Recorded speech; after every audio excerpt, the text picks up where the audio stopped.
Gabi po sa ating lahat and happy Sabbath. Purihin ang Panginoon sa kanyang kabutihan sa atin na tayo ginabayan sa buong sanlinggo. At tayo muli ay mag-aaral ng chapter 21 ng Ministry of Healing. So samahan niyo po ako mga kapatid na atin pong himay-himayin itong chapter 21 entitled Hygiene Among the Israelites. So ang atin pong unang pag-aaralan is about God's health plan for Israel. So sabi dito sa ating Exodus 15 verse 26, and said, if thou wilt diligently hearken to the voice of the Lord thy God, and wilt do that which is right in his sight, and wilt give ear to his commandments, and keep all his statutes, I will put none of these diseases upon thee, which I have brought upon the Egyptians, for I am the Lord that healeth thee. So dito mapapansin natin yung panimula sa isang pangako ng ating Panginoon na may kondisyon. So ibig sabihin po ay kailangan tayong seryosong makinig at sumunod sa sinasabi ng Diyos. So hindi po basta-basta yung sinasabing pakikinig lamang, kundi may pagsunod sa puso at gawa natin. So inaasahan din po ng Diyos na ang kanyang bayan ay mamuhay ayon sa kanyang pamantayan. So, pamantayan ng kanyang katwiran. Ibig sabihin po ay paggawa ng tama ayon sa kanyang kalooban. So, inuulit din dito at pinagtitibay ng Diyos yung kahalagahan ng pagsunod sa kanyang mga kautusan. So, yung sinasabi ng Panginoon dito na tayo ay makinig, dito ay may kahulugan na pagsunod ng buong puso.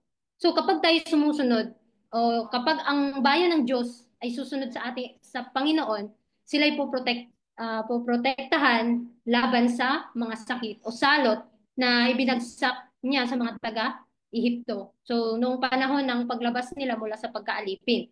So ipinakikilala din ng Diyos ang isa sa kanyang mga pangalan at katangian na siya si Jehovah, ang ating Ama, Diyos na nagpapagaling, hindi lang siya nagbibigay ng kautusan. So yung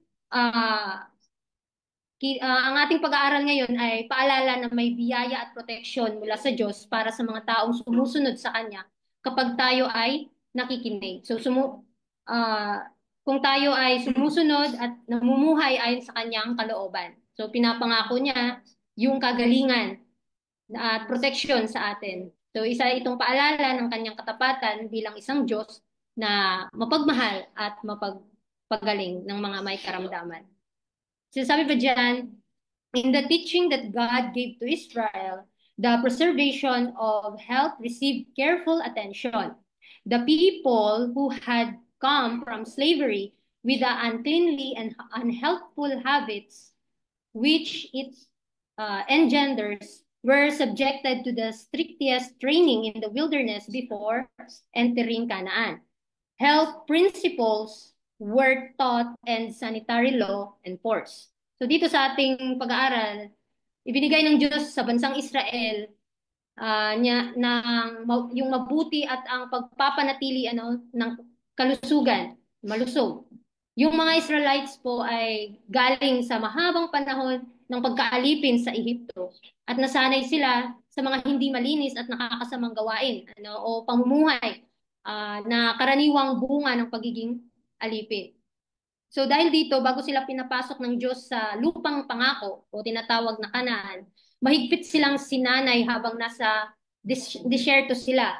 So doon, itinuturo sa kanila yung mga prinsipyo ng kalusugan at ipinapatupad ang mga batas na may kinalaman sa kalinisan at kalusugan.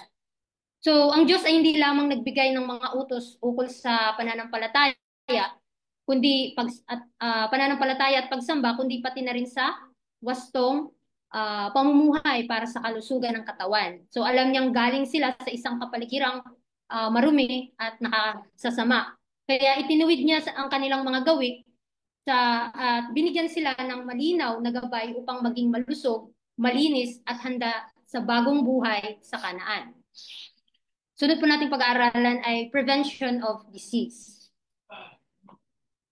And the leper in whom the plague is, his clothes shall be rent, and his head bare, and he shall put a covering upon his upper lip, and shall cry, unclean, unclean. All the days wherein plague shall be in him, he shall be defiled.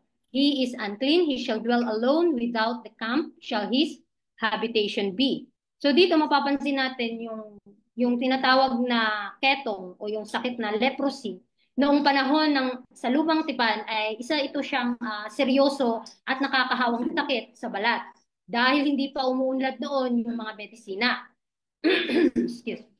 Ang tanging paraan para mapigil yung pagkalat ay ang pagbukod o yung tinatawag na quarantine sa mga may sakit. Kaya ipinag-uutos ng Panginoon na yung may mga leprosy ay pagpunit ng damit at hindi pagtatakip ng ulo. So simbolo ito ng pagkasira ng kalusugan at kalungkutan. Parang sinasabi ng tao na ako'y hindi karapat-dapat makihalubilo sa inyo. So yung pagse-separate o yung pagka-quarantine ng may sakit, ito ay isang proteksyon para sa komunidad. Ngunit para sa yung may mga ketong, ito'y matinding kalungkutan, dahil hiwalay sila sa pamilya, sambayanan at pagsamba sa tabernacle. So gusto na kong bigyang pansin, ano bang spiritual na kahulugan nitong sakit na ketong? So ayon sa Biblia, yung sakit ng ketong ay madalas na simbolo ng kasalanan. Dahil ang kasalanan ay kumakalat at sumisira. So unti-unting binabago yung puso't isipan ng tao. So ang taong nasa kasalanan ay naihiwalay sa Diyos at sa bayan ng Diyos. So kailangan ng pagtanggap sa sarili na marumi, gaya ng pagsigaw na tayo ay marumi. Ito'y tulad ng pagsisisi at pag-amin ng kasalanan. So yung pagbukod sa mga may leprosy na sakit ay naglalarawan dito ng pagkakahiwalay ng makasalanan sa kabanalan ng Diyos. Ngunit gaya rin ng mga may leprosy na sakit na pinagaling ni Jesus sa Bagong Tipan, ipinakikita din dito na ang Diyos ay binigyan sila ng pag-asa, kagalingan, at pagbabalik loob sa Kanya. So, binibigyang halaga ng Diyos ang kalusugan ng komunidad. Kaya't mahalaga pa rin ngayon, mahalaga pa rin ngayon yung tamang kalinisan. So, pag-iwas sa nakakahawang sakit at pag-alaga sa mga may karamdaman. So, too, if a house gave evidence of conditions that rendered it unsafe for habitation, it was destroyed. The priest was to break down the house, the stones of it, and the timber thereof, and all the mortar of the house, and he shall carry them forth out of the city into an unclean place. Moreover, he that goeth into the house, all the while that it is shut up, shall be unclean until the even.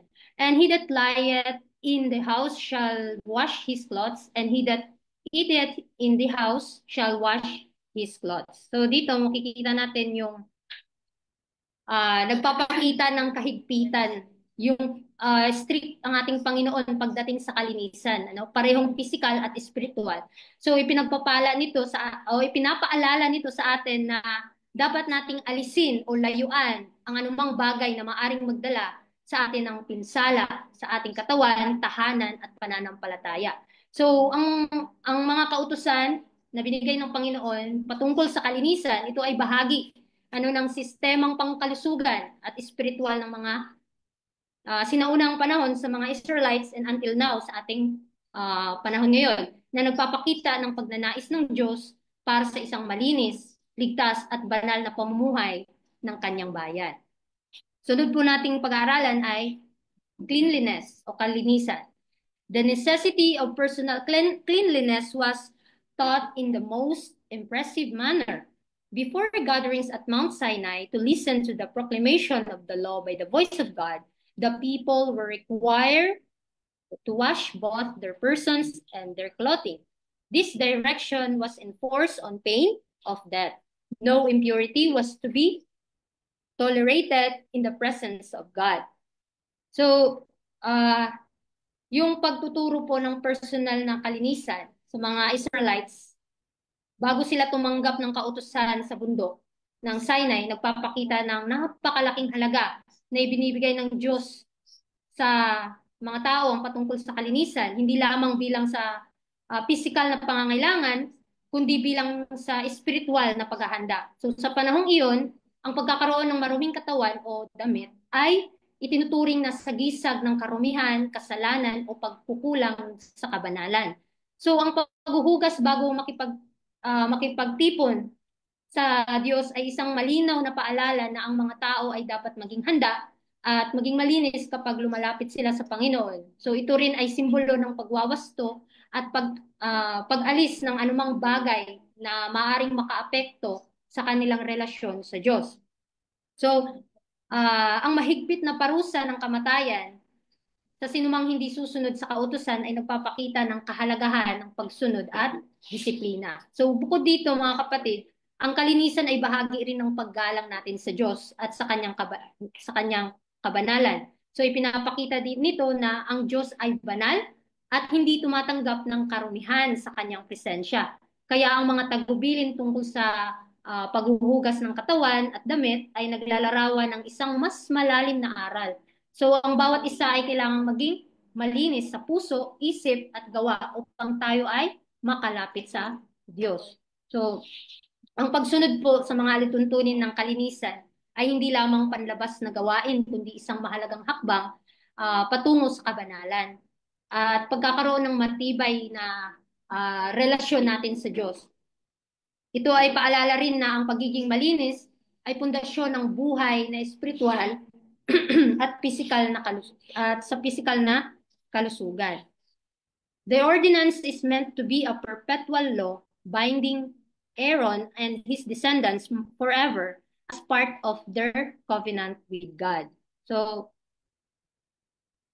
nilinaw ng Panginoon kay Moses na gumawa ng yung tinatawag na isang lavang tanso. So ayon sa pag-aaral dito mga kapatid, yung isang malaking planggana yung sinasabi dito na may sariling paanan na inilalagay sa pagitan ng tabernakulo, ang lugar na pagtitipon ng mga Israelites at ng altar, sa loob nito ay dapat lagyan ng tubig. Dito ay huhugasan ni Aaron at ang kanyang mga anak ang kanilang mga kamay at mga paa. So ito po yung ordinansa na binigay ng Panginoon sa kanila. So bago pumasok sa tabernacle para maglingkod, huhugasan nila ang kanilang mga kamay at paa gamit ng tubig upang hindi sila mamatay dahil sa kasamaan ng dumi o karumihan. So gagawin din nila ito bago lumapit sa altar para mag-alay ng handog na sinunog para sa Panginoon. So yung paghuhugas ng kamay at paa ay isang kautusan na dapat nilang sundin magpakailanman para sa kanila at sa kanilang mga anak sa lahat ng henerasyon. So itong utos na nagpapakita ng kahalagahan ng kalinisan bago makipaglingkod sa ating Panginoon, ang paghuhugas ng mga kamay at paa ay simbolo ng paglilinis mula sa mga kasalanan at karumihan upang maging karapat-dapat silang lumapit sa banal na gawain. So ipinapakita rin dito na ang pagsunod sa mga kautusan ng Diyos ay dapat maging patuloy at ipasa sa mga susunod na henerasyon bilang tanda ng kabanalan at respeto sa Kanya. So, next po. Symbolic and spiritual aspect of cleanliness. Speak unto all the congregation of the children of Israel and say unto them, Ye shall be holy, for I, the Lord your God, I'm holy. So sabi dito na ang utos na ito ay isang panawagan ng Diyos sa kanyang bayan na mamuhay ng may kabanalan. Ibig sabihin, hindi sapat na sila ay tinatawag na bayan ng Diyos sa pangalan, dapat makita sa kanilang gawa, pag-iisip at pamumuhay ang kabanalan ng Diyos. So, ipinapakita rito na ang kabanalan ay isang desisyon at pagsisikap. Hindi lamang isang katayuan, sinasabi dito na kailangang iwasan ang kasamaan, sundin ang mga kautusan ng Diyos at mamuhay ng may takot at paggalang sa Kanya.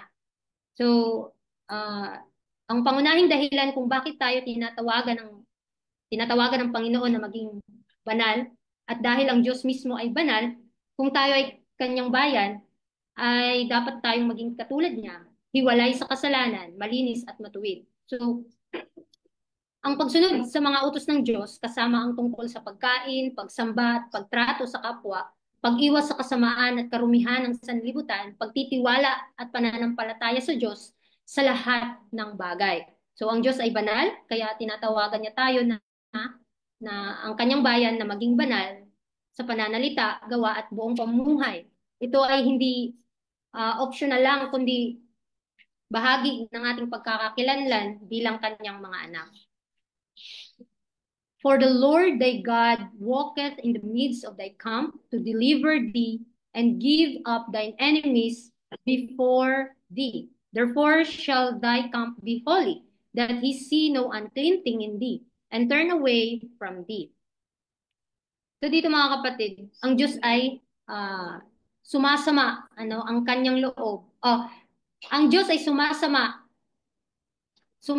rather, sorry. Ang Diyos ay sumasama sa kanyang bayan, ngunit ang kanyang presensya ay nangangailangan ng kabanalan at kalinisan.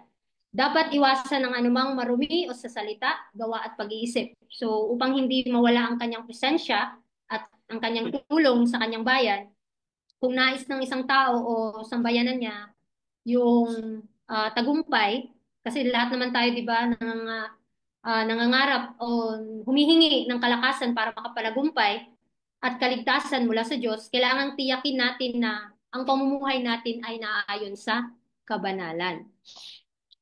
So let's talk about the diet. Sabi dito, the distinction between clean and unclean was made in all matters of diet. I am the Lord thy God, which he separated you from other people. You shall therefore put difference between clean beast and unclean. So itinatag ng Diyos ang malinaw na kaibahan sa kung ano ang dapat kainin. Malinis at hindi dapat kainin. So hindi lang ito hindi lang ito yung simpleng patakaran sa pagkain, kundi bahagi ng kanyang plano para sa kalusugan, kabanalan at pagkalima ng kanyang bayan. So ito ay para mapanatili ang kalinisan, hindi lamang sa katawan, kundi pati sa espiritual na aspeto ng buhay. So ang Diyos mismo ay humirang at humiwalay sa mga Israelita upang maging isang banal na bayan, bahagi ng pagiging hiwalay o tinatawag na natatangi nila ay ang pagsunod sa kanyang mga tagubilin. So kabilang na ang pag-iiba sa mga malinis at madumi ay na maaaring kainin at hindi maaaring kainin. Ang pagtalima sa utos na ito ay tanda ng kanilang pagsunod at pagkilala sa kabanalan ng Diyos. So, ang ating Panginoon po, ang Diyos ay isang banal na Diyos at dahil dito, nais niyang ang kanyang bayan ay maging banal rin sa lahat ng aspeto ng kanilang buhay. Kabilang dito ang pagkain, ating sa lahat ng aspeto, mga kapatid. So, sabi dyan, many articles of food eaten freely by the heathen about them were forbidden to the Israelites. It was no arbitrary distinction that was made. The things prohibited were unwholesome, and the fact that they were pronounced unclean taught the lesson that the use of injurious foods is defiling. So, dito maraming mga pagkain na karaniwang kinakain ng mga hindi nananampalataya ang ipinagbabawal sa mga Israelita dahil ito ay hindi malusog. So, tinawag ang mga ito na marumi upang ipakita na ang pagkain ng mga ito ay nakasasama at nagdudulot ng karumihan sa katawan. Ang mga batas na ito ay ginawa upang pangalagaan ang kalusugan at kabanalan ng mga Israelita. Sa madaling salita, ang mga batas tungkol sa pagkain ng mga Israelita ay ginawa upang protektahan sila mula sa karamdaman at hindi malusog na mga epekto ng mga pagkain iyon. Ang pagiging marumi ng mga pagkain iyon ay simbolo ng panganib na dala nila sa kalusugan at kabanalan ng tao. Concerning the cruel licentious practices of the Canaanites who were dispossessed by Israel, the Lord said, "You shall not walk in the manners of the nation, which I cast out before you, for they committed all these things, and therefore I abhor them. Neither shall thou bring an abomination into thine house, lest thou be a cursed thing like it. In all the affairs of their daily life, the Israelites were taught the lesson set forth by the Holy Spirit. Know ye not that ye are the temple of God, and that the Spirit of God dwelleth in you? If any man defile the temple of God, him shall God destroy, for the temple of God is holy, which temple ye are. So ipinapaalala ng Diyos sa mga Israelita na huwag huwag nilang tularan ang masasamang kaugalian ng mga Canaanites na kanilang pinalayas. Ang mga gawain iyon ay kasuklam-suklam sa harap ng Diyos. Kaya kaya niya silang itinakwil at binibigyang diin din dito na ang bawat tao ay tinuturing na templo ng Diyos. At dahil nananahan nyo dito ang Espiritu ng Diyos, kaya't mahalagang panatilihing banal at malinis ang ating buhay, huwag hayaang madumihan o masira ang kabanalan na itinaguyod ng Panginoon sa ating katawan at sa ating pagkatao. So sa madaling salita, ang mga Israelita ay tinuruan na maging malinis at huwag sundin ang masasamang gawain at alagaan ang kanilang sarili bilang sagradong tahanan ng ating Panginoon. So, for the last, mga kapatid, is rejoicing. A merry heart doeth good like a medicine. Gratitude, rejoicing, benevolence, trust in God's love and care. These are health's greatest safeguard to the Israelites. They were to be the very keynote of life. So, dito mga kapatid, ang puso ng puno ng kagalakan na sinasabi dito na ay may mabuting epekto ng kalusugan. So, parang gamot na nagpapagaling. Yung ating pasasalamat sa Panginoon, yung ating kagalakan, yung ating, kapag tayo nagmumuni-muni ng kanyang kabutihan, tayo ay binibigyan ng mabuting puso at kagalingan sa ating mga karamdaman. So, ang pagtitiwala natin sa pangako ng Panginoon, ito ay pinalalakas tayo, inaalagaan din ng Panginoon ang ating kalusugan para sa mga Israelita at the same time sa atin mga kapatid. So, ang mga ito ay dapat maging pangunahing, ito yung pinaka first priority nawa ng kanyang bayan kung paano maging banal sa kanyang harapan. So, sa madaling salita, sinasabi ng talatang ito na yung komentaryo na ang masayang saloobin, yung ating pasasalamat at pagtitiwala sa Diyos ay hindi lamang makabubuti sa espiritu, kundi pati na rin sa pisikal na kalusugan. So ang ganitong uri ng pamumuhay ay inaasahan ng Diyos sa kanyang bayan mismo at maging sa kanyang bayan noon and sa kanyang bayan ngayon. So sinasabi pa dito, had the Israelites obeyed the instruction they received and profited by their advantage, they would have been the world's object lesson in health and prosperity. So ang Diyos ay nagbigay ng malinaw na ang tagubilin niya sa Israel tungkol sa pamumuhay na magdadala ng kalusugan, kasaganaan at espiritual na pagpapala. Kung naging masunurin sila, ang kanilang buhay sana ay naging buhay na patotoo sa buong mundo. So, sila din ay makikita ng mga tao sa mundong ito kung gaano sila pinagpapala ng Panginoon sa pamamagitan ng pagsunod sa Diyos. Sila sana ay naging modelo ng isang bansang pinagpala, malusog ang katawan, maayos ang pamumuhay, at masagana sa lahat ng bagay. Ngunit dahil sa kakulangan sa pagsunod, hindi nila lubos na natamo ang layunin ng Diyos. Para sa kanila, ang aral dito ay, ang pagsunod sa Diyos ay may kaakibat sa physical, moral at spiritual na kapakinabangan. At ang mga ito ay nakikita hindi lamang sa individual, kundi sa buong lipunan. The Lord hath avouched thee this day to be his peculiar people, as he had promised thee, and that thou shouldest keep all his commandments, and to make thee high above all nations which he hath made, in praise and in name and in honor, and that thou mayest be an holy people and to the Lord thy God as he hath spoken. So dito itinatag ng Diyos ang Israel bilang kanyang natatanging bayan, isang bayan na bukod tangi, itinaas niya o itinaas sa na may karangalan, kapurihan at kabanalan. So ang layunin ng Diyos dito ay sinasabi na ay gawin silang huwaran sa buong mundo, maging isang halimbawa sa mga tao upang sa pamamagitan ng kanilang pagsunod sa kanyang mga kautusan, ang ibang mga bansa ay maakay din na makaalam tungkol sa tunay na Diyos.